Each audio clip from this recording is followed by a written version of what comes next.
Welcome to Fluent Podcast. You're tuning into the English Learning Podcast, and today we've got a really fantastic topic, something essential for everyone. We certainly do. It's how to introduce yourself confidently in English. Exactly. Whether you're meeting new friends, maybe going for an interview, or joining a new class. Absolutely. A great introduction can make, well, all the difference. We've gathered some incredible insights to help you make a memorable first impression. Okay, let's unpack this. It's a common challenge, isn't it? Lots of us find introductions a little awkward, maybe a bit stressful. But with the right approach, you really can feel poised and powerful. We're going to break it down step by step for all sorts of situations. Yeah. Okay, so first things first.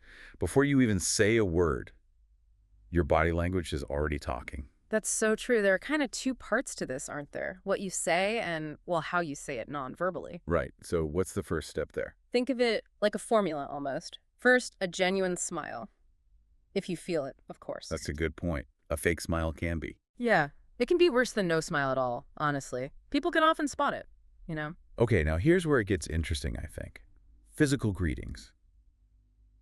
When you're meeting someone in person, you need to consider, are you going for a handshake, a hug, high five? And you kind of need to signal it clearly. Right, to avoid that awkward moment where nobody knows what to do. Exactly.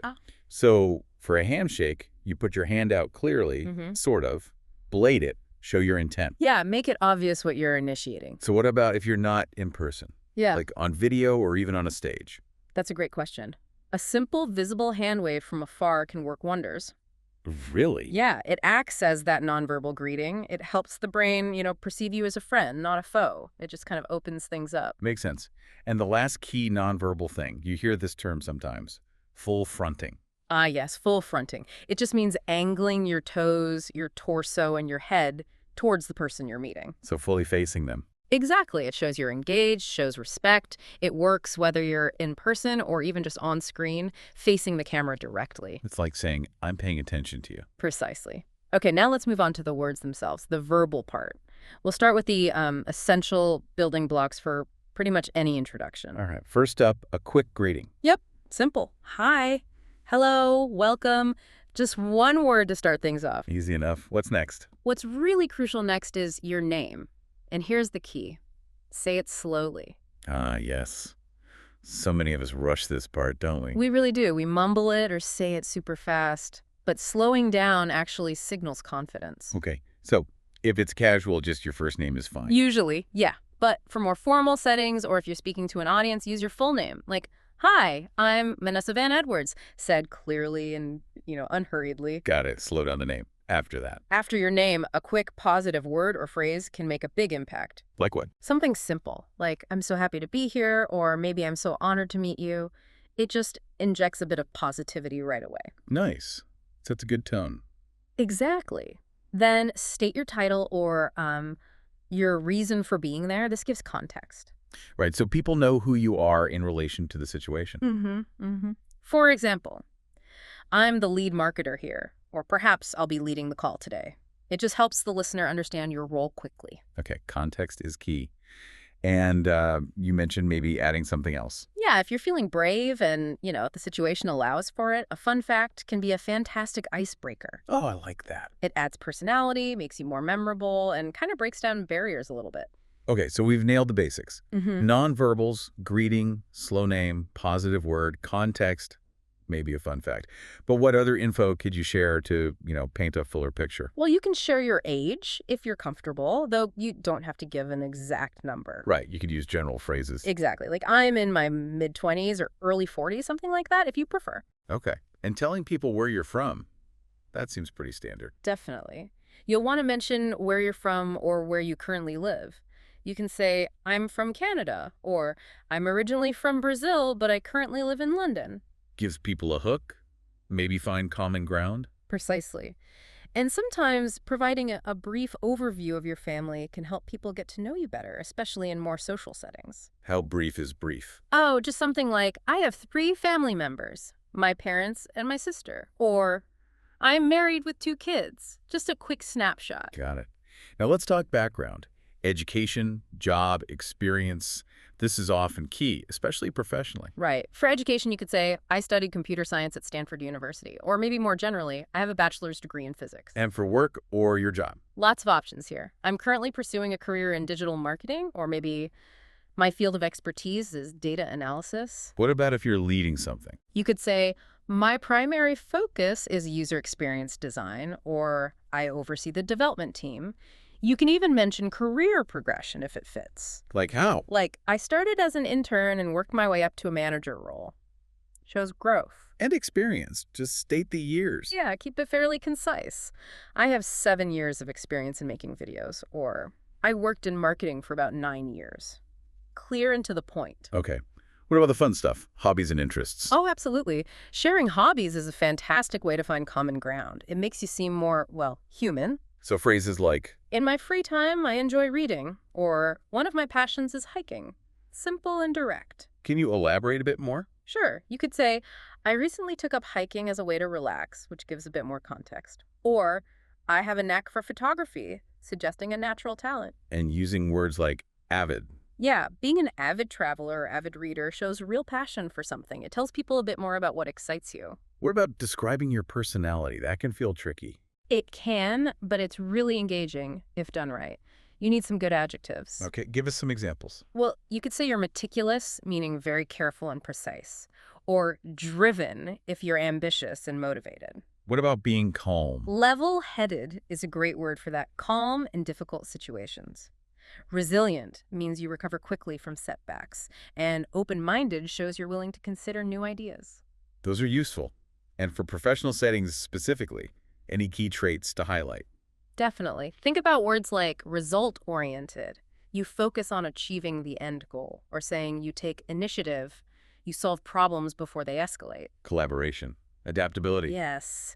Being collaborative means you're good at working with others. And adaptable means you adjust to new situations quickly.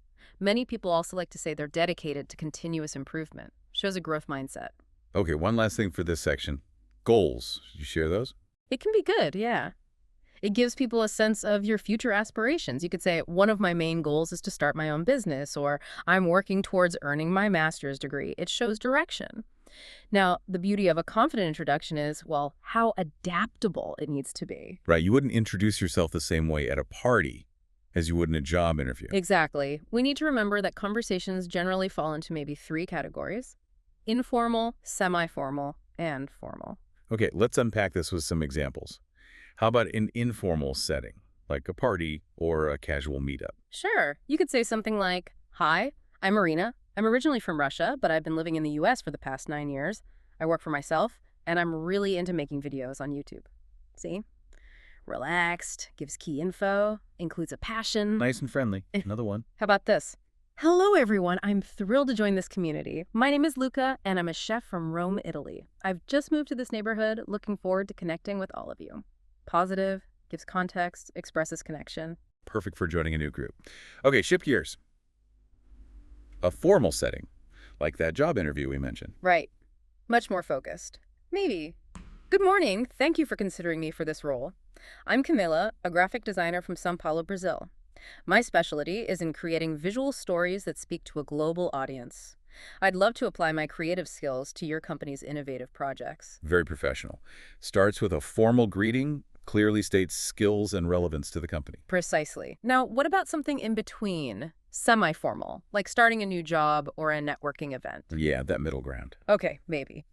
Hey team, I'm absolutely thrilled to start my journey with you as the new sales representative. My name is Sophia, coming all the way from Madrid, Spain, with 6 years of experience across different European markets. I'm eager to dive into our market and contribute to a shared success, excited to learn and grow with you all. So it's enthusiastic but still professional. Mentions experience and eagerness to contribute. Exactly. And one more context. A classroom or university setting. Good one. Lots of introductions happen there. Yeah, you could say. Good morning, everyone. First of all, thank you for giving me this opportunity to introduce myself. My name's Kate. I'm 26 years old. I grew up in Poland, and I lived there most of my life before moving to the United States. I'm very excited to be here. Clear, polite, gives basic info. Yeah. And maybe add academic interests. Yeah, absolutely. Like, my favorite subject is IT, and I also enjoy learning English. Tailors it to the setting. So what's fascinating here really is how the core elements name, maybe where you're from, what you do, they stay. But the level of detail and the formality just adjusts. Mm-hmm. In an interview, you lean into professional traits and goals. Casually, hobbies might come up more. It's all about the context. This brings up an important question, though. Something from that Kevin Ballard TEDx talk you mentioned. How much of yourself should you actually reveal? Ah, yes. He talks about moving from safe introductions, like just your major or job title, things that help you fit in. To honest ones, sharing what you're truly passionate about, right? Yeah. Even if it's like chemistry or finger painting, as he says. Yeah. Exactly. His point is that while safe introductions help you blend, being honest about your real passions helps you find your true friends, people who genuinely connect with the real you. Which means being okay if some people don't connect. It does. It means being willing to be maybe not rejected, but not instantly clicked with by everyone because you're being authentic to who you are, not just what you do. So what does this mean for you, the listener? It means really thinking about what you are passionate about beyond the job title or the degree. And finding a concise way to maybe weave that in when it feels right. It's about aiming for genuine connection, not just ticking boxes in an introduction. Okay, now for maybe the most important part, practice. We've given you all the tools, the building blocks. Yeah, all the theory is great, but putting it into action is key. We really encourage you to actually write down your own introduction. Use these tips. Maybe write a few versions for different situations. Definitely. Draft an informal one, a formal one, maybe that semi-formal version. Practice saying them out loud. Record yourself even. Good idea. Yeah. The more you practice, the more confident and, well, automatic it'll become. It takes the pressure off in the moment. Remember the steps. Greet them. Smile genuinely. Share your name slowly and clearly. Add general info like where you're from, interests, hobbies. And if it's relevant, your work, education, experience. And always keep that friendly, approachable tone. Right. Master the structure so you can relax into the conversation. And connecting this back to that bigger idea, the Kevin Ballard challenge. Yeah, it's a powerful thought.